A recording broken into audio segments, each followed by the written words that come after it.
إن الحمد لله نحمده ونستعينه ونستغفره ونعوذ بالله من شرور أنفسنا ومن سيئات أعمالنا من يهد الله فلا مضل له ومن يضلل فلا هادي له ونشهد أن لا إله إلا الله وحده لا شريك له وأشهد أن محمدا عبده ورسوله يا أيها الذين آمنوا اتقوا الله حق تقاته ولا تموتن إلا وأنتم مسلمون يا أيها الناس اتقوا ربكم الذي خلقكم من نفس واحدة وخلق منها زوجها وبث منه رجالا كثيرا ونساء واتقوا الله الذي تساءلون به والأرحام إن الله كان عليكم رقيبا يا أيها الذين آمنوا اتقوا الله وقولوا قولا سديدا يصلح لكم أعمالكم ويغفر لكم ذنوبكم ومن يطع الله ورسوله فقد فاز فوزا عظيما أما بعد فإن خير كلام الله وخير حدي محمد صلى الله عليه وسلم وشر الأمور محدثاتها وكل محدثة بدعة وكل بدعة ضلالة وكل ضلالة في النار. Dear brothers and sisters, today inshallah ta'ala we're going to talk about a story. And this story, many of you have probably heard before, but it is a story that reminds us of our sincerity and how sincere we should be with Allah Azza wa Jal at every step of our lives. With every moment that we move forward, we need to remind ourselves, am I being sincere with Allah Azza wa Jal? Am I being sincere with my deen? Are my intentions in the right place? Because indeed, Shaitan is always watching over us, and he is always trying to lay traps and pitfalls for us. And sometimes they may be obvious, but many times they are very unobvious. They are hard to recognize because Shaitan has had a long time to practice his skills. He has been a declared open enemy to mankind since the time of our forefather Adam alayhi salam. With his arrogance, he thus became Ar-Rajim, the rejected from Allah, and he let Allah Azza wa Jal know that his declared occupation from that moment forward would be to lead mankind astray and prove to Allah that this creation was not better than anyone else.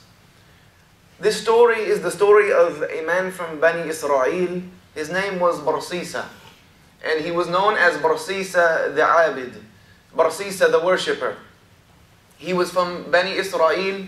He was someone who believed in Allah, the one true creator of all that exists. He believed in Isa alayhi salam. He was a follower of Jesus Christ, peace be upon him. And he was known as one of the righteous men of his town. And he used to caretake of the masjid, or the temple, or whatever they called it in that time. And there were 3 brothers who wanted to go out for jihad. They wanted to go out for fighting in the sake of Allah. There was some war or something happening, and they wanted to go out to fight. And they had a sister. And they were looking for someone to take care of their sister while they're gone, to look after her. So they asked around in the town, and they were told, take her to Barsisa. He's the most pious of us. For sure, he will caretake of her properly. So they went to Barsisa, and they told Barsisa, will you take care of our sister? And at first Barsisa said, A'udhu billahi minash shaitanir rajim. No, I won't do it. Because Barsisa understood the temptation. He said, no, I'm not going to do it. I'm not the one to do it. He sought refuge with Allah from Shaitan. He said, no way, Shaitan, you're not going to get me like that. That's too easy. I saw that one coming from a mile away. No. So they went to look for other people. And then later on, Shaitan came to Barsisa in the form of waswasa, in whisperings, and said to Barsisa, Barsisa, what happens if they don't find anyone to take care of their sister? And they leave her with some bad person, and he abuses her. And you know what else he might do to her? Won't you be to blame for that? Aren't you the most righteous to take care of her? Shouldn't you do it? You know what to do. So Shaitan understood Barsisa had a soft heart for people. He had a soft heart for people. So Shaitan knew how to come to him. So he finally told the brothers, look, I'll take care of her. But she stays at that house over there, and I stay here. I stay in my place of worship, and she stays in that house over there. So they said, okay, and they left. Every day when it was time for food, Barsisa would leave the food outside of his doorstep so that she could come over and get it and then go back. He didn't want to have any communications. I leave it here, you come and get it, and you go back. Now, Shaitan came again to Barsisa. And so far, Shaitan has only provoked Barsisa to do good. To do good, to take care of her.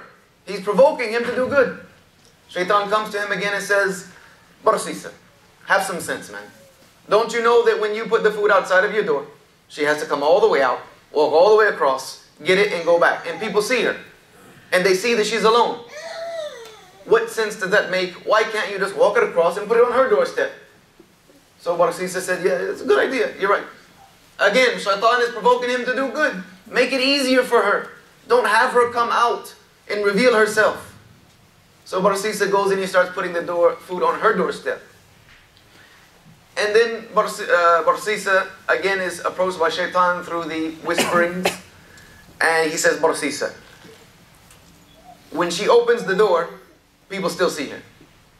You didn't take it far enough. People still see her. Why don't you just take it and leave it on the table? You don't even have to see her. Don't go into her room. Just take it, leave it on the table and go out. Make it very easy for her. Again, Shaitan is provoking him to a good action. Make it easier for her. So Barsisa says, you're right. He goes and he takes it and he sets the food on the doorstep. Or he sets the food on the table. And he would leave. And then Shaitan comes again. So far again, he's just provoking him to do good. There's nothing wrong with anything he's done so far. He tells him, Barsisa, her brothers have been gone for a long time. Maybe this jihad has lasted for months and months and months and months and months. She's all alone in that room. You don't even let her come out now to see the sun. Why not at least talk to her? Just talk to her. So Barsisa said, okay, you're right. Somebody should talk to her. This is oppressive. So he went and he would sit on one side of the door. And she would sit on the other side of the door. And they would talk through the door. But this caused them to have to scream at each other. You know, yelling and back and forth, screaming, oh, how are you? You know, back and forth. So Shaitan came again to Barsisa and said, Barsisa, what kind of sense do you have yelling at this woman? And you making her yell? Why don't you just open the door and sit in the room? Why don't you just open the door and sit in the room? So far, Shaitan has provoked him to do good. And now, we, looking from the outside, can see the turn start to happen. But Barsisa doesn't see it. Because Barsisa, so far, this path has always taken him to good. So Barsisa says, okay, I'll sit inside the room. So he sits inside of the room, and now Shaitan has him right where he wants him. Because we know the Prophet ﷺ said, no man and woman are alone. And if they're not married, they're not mahrams. No man and woman are alone except Shaitan is the third party amongst them. So Shaitan has Barsisa exactly where he wants him. And they start conversating, and then they fall attracted to each other. And then one thing leads to another, and they commit zina. They commit zina. Barsisa has been tricked on this whole little path of doing good, until finally he commits a sin. And not only has he committed zina, but the woman becomes pregnant. The woman becomes pregnant. And she gives birth to the child. And Shaitan comes to Barsisa now and says, Barsisa, look what you've done. Don't you know what her two brothers will do if they come back?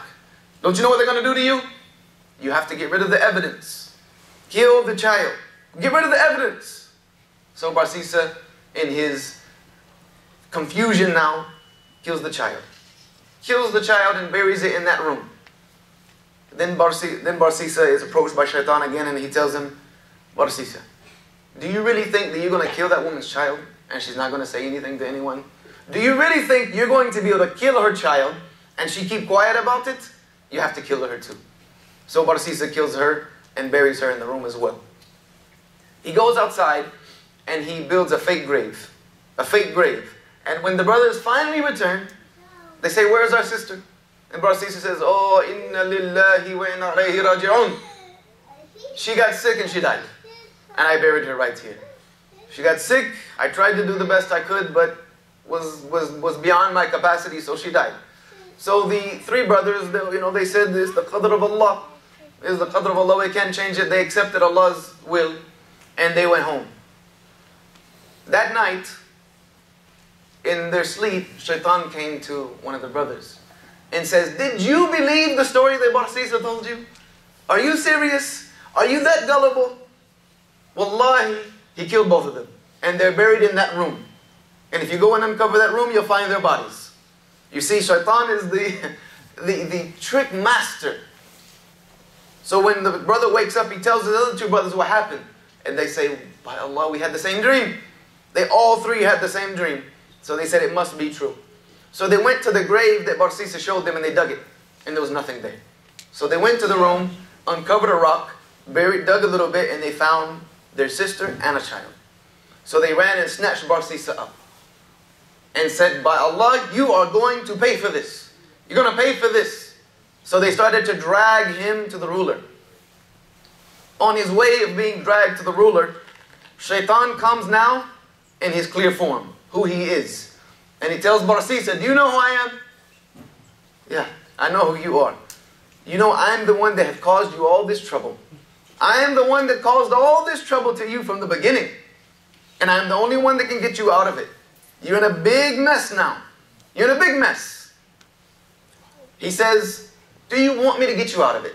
And Barsisa says, yes, please get me out of it. Shaitan tells him, then make sujood to me. Make sujood to me and I'll get you out of this.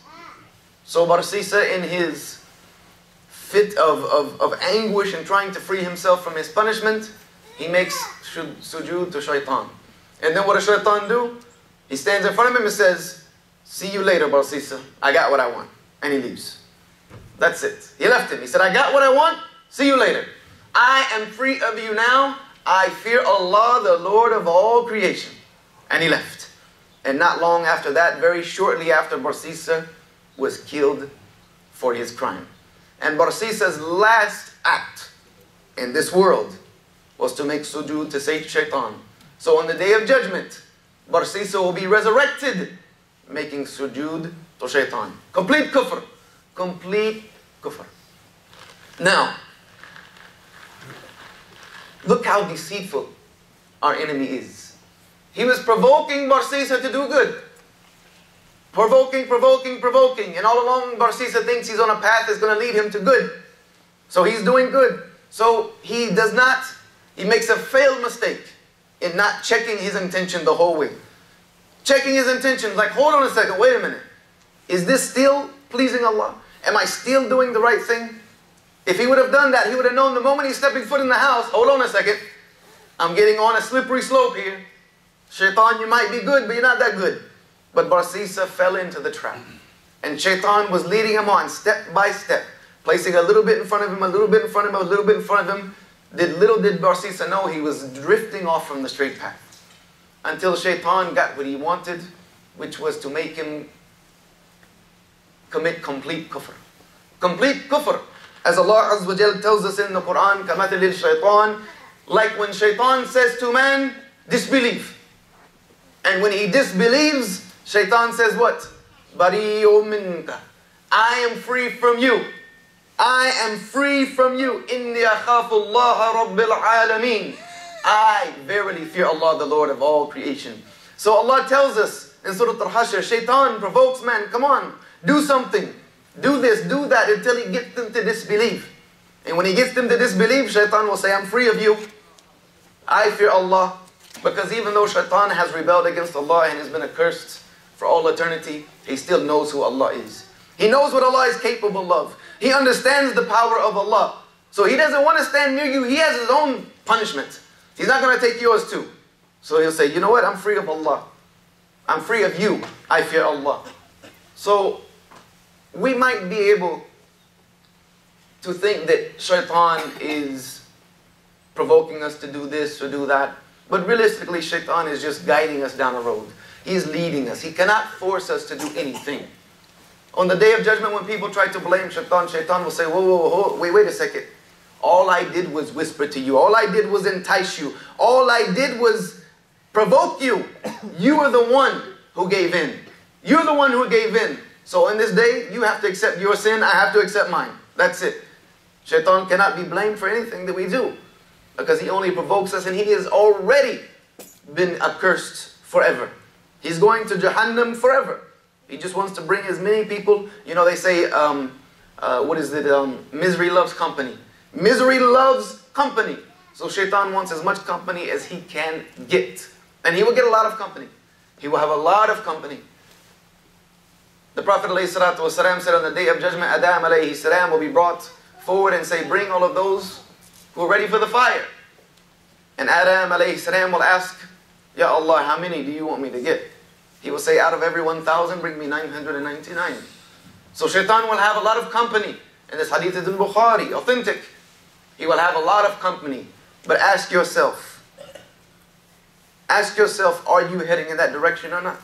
Because for sure, shaitan's job is not to be in the clubs, in the night spots, in the bars, and in the churches, in the synagogues. Shaitan is not there. He has told Allah where he will be. I will be on the straight path, walking around, trying to get people off of it. Because shaitan knows that the only people he's really worried about is us. Those who say we are on the straight path, shaitan is worried about you. So he puts a lot of time and attention towards you. And you have to be aware of it. Because the tricks of shaitan are very, very deceitful. He has a lot of practice. He has a lot of patience. He has more patience than any one of us. He has nothing but time. Nothing but time to spend to bring you off of the straight path. And never think foolishly that you have enough iman, or you have enough knowledge, or you have enough strength to take shaitan on directly. Never have that type of arrogance. I've seen this before. Brothers say, you know what, shaitan? Come on, bring it on. I dare you.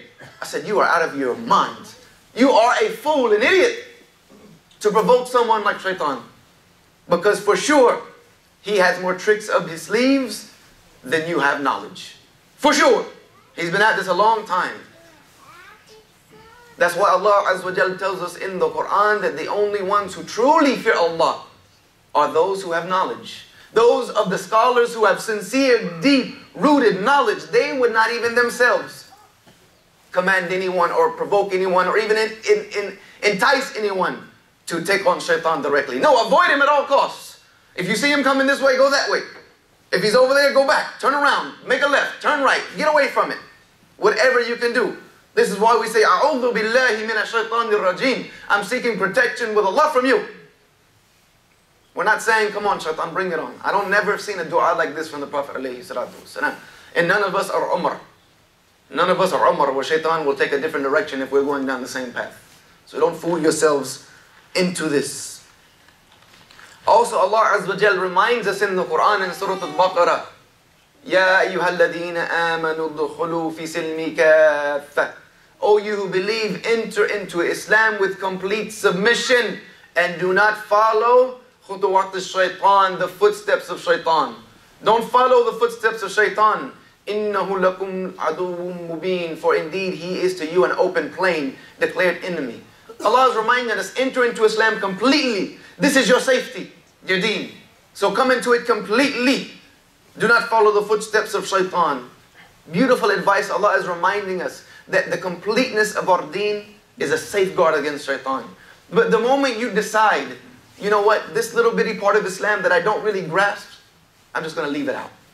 Maybe I don't really agree with this one thing, so you know what, I just leave it over there. Or I take some and I don't take it all. Or if it's coming from this source, I'll take it. From this person, no. This is the moment shaitan has begun to get you to follow his footsteps. Because for sure the safety of ourselves and our souls is in our deen completely. In our deen completely, without leaving any of it out, is how we safeguard ourselves against shaitan. Because Allah promised shaitan, you might be able to lead all of them astray, except for my chosen slaves.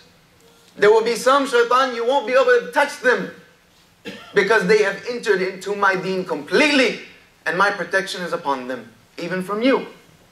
We have to seek this from Allah Azza wa Jalla, to enter into His deen completely and seek His protection and safeguard, even from shaitan, even from our own selves. Even from our own selves. And we have to remind ourselves of the farewell sermon of our beloved Prophet sallallahu alaihi wasallam, when he said at the beginning, O people, beware of shaitan for the safety of your deen. He has given up all hope that you will follow him in big things. Shaitan has given up hope that we will follow him by worshipping sticks or rocks or stones or doing things outright. If Shaitan would have came to Barsisa right away in the beginning and said, Barsisa, make sujood to me, you think Barsisa would have given in? No. Barsisa would have said, get out of here, man. Are you out of your mind? Shaitan has lost hope in getting us in the big things. He said, so beware of him in the small things. Beware of him in the small things.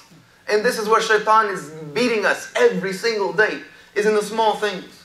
Maybe Shaitan cannot get you to commit complete kufr. Maybe he can't get you to commit complete shirk. Maybe the only thing he can do is rob you of your good deeds.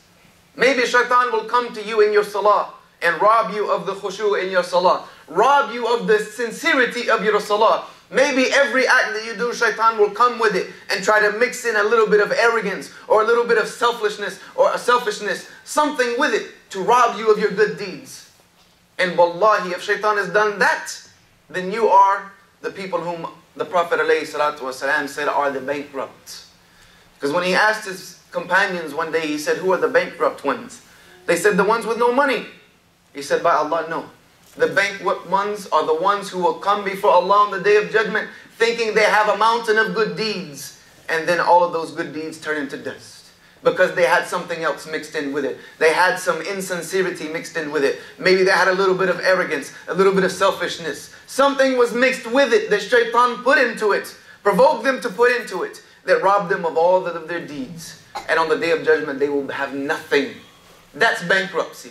To stand in front of Allah with nothing. For Allah to say, what do you have for me? And you say, I have nothing. So we have to beware of Shaitan even in the small things. Even in how we deal with one another, Shaitan, we have to realize, comes between us, causes dissension, causes disaffection, causes hatred, causes jealousy, causes whatever it is, ill feelings in our heart. We have to protect ourselves from that. Because for sure it is from nothing but Shaitan. To have some ill feelings between one another, this is the very thing that got Shaitan kicked out in the first place. This is the very thing that got him the entitlement, ar-rajim, rejected and accursed from Allah subhanahu wa ta'ala. And we also have to remember, Allah Azza wa Jal reminds us in the very last chapter of our book. The very last chapter of our book. قُلْ أَعُوذُ بِرَبِّ النَّاسِ, I seek refuge from the Lord of mankind, the King of mankind, the God of mankind, from the whispering of the one who whispers inside. Who whispers inside of the breast of mankind. We are seeking refuge from this, from Allah Azza wa Jal. مِنَ الْجِنَّاتِ وَالنَّاسِ, from the evil and the whisperings of the shayateen from amongst jinn wal-ins.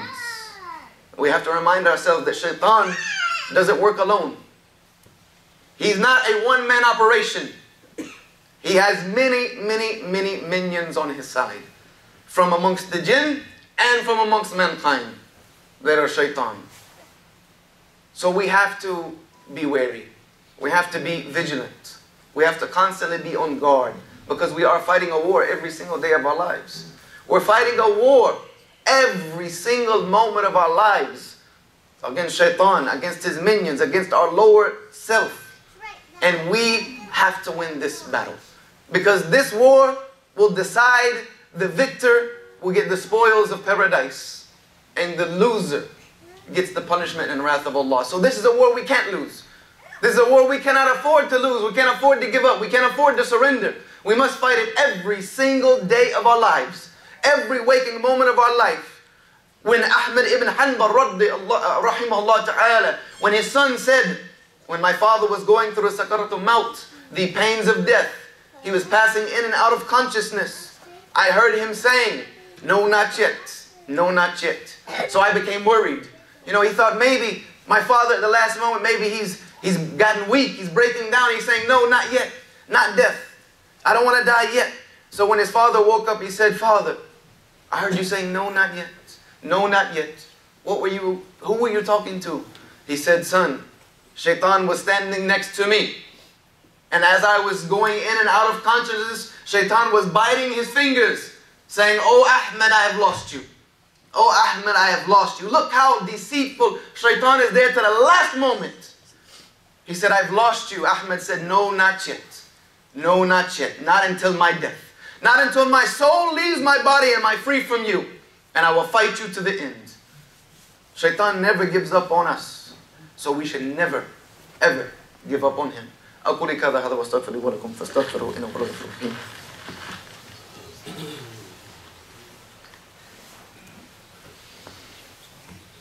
الحمد لله رب العالمين والصلاة والسلام على رسول الله وعلى آله وصحبه أجمعين. أشهد أن لا إله إلا الله وحده لا شريك له وأشهد أن محمدا عبده ورسوله أما بعد. We must every single day try to check our intention, check our niyyah. This is why Imam Bukhari rahimahullah ta'ala decided to begin his book with the statement of the Prophet alayhi salatu wasalam, every action will be judged according to its intention. And everyone will get for that which they intended. So we need to check our intentions. Because our intentions are going to form our actions. And our actions are going to form that which we will be judged by. So we need to check what's going on in here all the time. We know that Umar radiallahu an, he commanded people, take account of yourself before the account is taken for you. Take account of your own actions before the account is not in your hands anymore. When you die, your account is taken from you. And it will be put in the hands of Allah Azza wa Jal. So take your own account first. Ask yourself, is the sincerity of my actions there? Because Ibn al-Qayyim al-Jawzi rahimahullah ta'ala, he said a man who has no sincerity in his deeds is like a man who travels and he puts inside of his water jug dirt. He puts inside of his water jug dirt. Not only does that dirt burden him because of its weight, but it provides him no benefit. So we ask Allah Azza wa Jal for the sincerity of our deeds, inshaAllah. And lastly, there's a big fiasco going on nationwide. Current events. Nationwide, there's a big fiasco going on in many state senates, in many state Congress houses, to so-called ban Sharia. Ban Sharia. This is a big thing, big fiasco. And a lot of brothers in Florida, where I'm coming from, they're dealing with it right now, yesterday as we speak. And that's where I moved here from. And it's happening all over the place. And if you think it won't eventually come to Minnesota, you're only fooling yourselves. This is a ramped up campaign. Now, can we blame Shaitan for this? No, we can't blame Shaitan for this. It's the actions of people. Can we blame the non-Muslims for this? No, because they have been taught to fear it. They have been taught that Sharia is a negative thing. That if Sharia comes, all of you are going to get your hands cut off, you're going to get stoned to death, you're going to get thrown in prison, they're going to force you to become Muslim, this, that, and the other. This is what they've been taught by the mass media. So we can't blame them for ignorance. But is there somewhere we can lay blame? For sure. There's somebody has to be blamed. And I'm asking all of you today to accept some of this blame. Because we realistically have to take some of this blame, if not all of it. Because we know what Sharia is. We understand that this is the law, the way of life, that the creator of everything that has been existing has sent for them. It is a law from the creator of all that exists to his creation. And we know as a yaqeen, as a certainty, that there is not one single commandment, one single prohibition, one single ruling, one single judgment in that law that is bad. And for us to say anything different, we have lost our entire deen. But have we conveyed that message to them? Have we conveyed to people what Sharia is? No, we have been very, very lazy in this respect. Not telling them what the Sharia is all about. Not showing them the realities of the Sharia. Oh, if the Sharia comes, they're going to get 4 witnesses and stone you to death. I heard this in Texas. I said, you know how many written cases there are of 4 people witnessing adultery and then the punishment being stoning? They said, probably thousands. I said, let me tell you, it's called 0. There's not one documented case. So you need to check your facts. But those facts need to come from authentic sources. And who has the more authentic source? We do. We have the book of Allah. We have the sunnah of his Prophet sallallahu alaihi wasallam. And this makes up the Sharia. This makes up the law given by the Creator to all of creation. And lastly, if we were to sincerely show them and tell them and guide them to what the law of the Creator is. If I asked anyone, do you think a law that is just for every single individual, a law that made sure that every single human being is given their due rights, a law to make sure that no one is oppressed, no one is treated unjustly, no women are abused, no orphans are misused, no children are abused, no one steals from another, no one plunders from another, no women are raped, no people are abused, no old people are taken advantage of, no nation tyrannizes over another, the rich do not assert the rights of the poor have rights over the rich. Do you think this will be a good law to be instituted amongst human beings? No one in their right mind would say no. And I say, do you know what we call this in Islam? We call it Sharia. It is a just law that seeks the rights of every human individual. It seeks to fulfill on earth the purpose that we were created here for. And if that's wrong, then we'll be wrong. If that's wrong, then we'll be wrong. What is the song? If loving you is wrong, I don't want to be right. If this is wrong, then I don't want to be right. I'll stay right here. And we will stand up for what we believe in. We will let people know the truth and the realities about this deen.